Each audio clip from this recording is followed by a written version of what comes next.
जी, मैं हूं आपका होस्ट शम्स। आज आपको इस्लामाबाद और रावलपिंडी का जो मौसम है वो दिखाने के लिए निकला हूँ बाहर। अल्हम्दुलिल्लाह यकम रमज़ान से ही अल्लाह ताला ने अपनी रहमत का नज़ूल शुरू कर दिया है।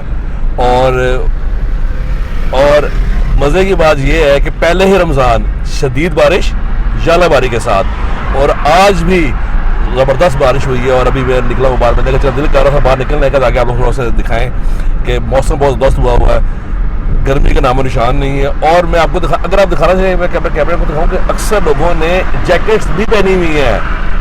ये रमज़ान का महीना है, हालांकि गर्मी का मौसम है, लेकिन अभी भी कुछ लोगों ने जैकेट्स पहनी हुई हैं। तो समझ लें कि ये अब इस टाइम है कोई 4:30 बजे और ज़बरदस्त मौसम है। तो देखते रहिए एफएक्स न्यूज़, मेरे साथ एंजॉय करें।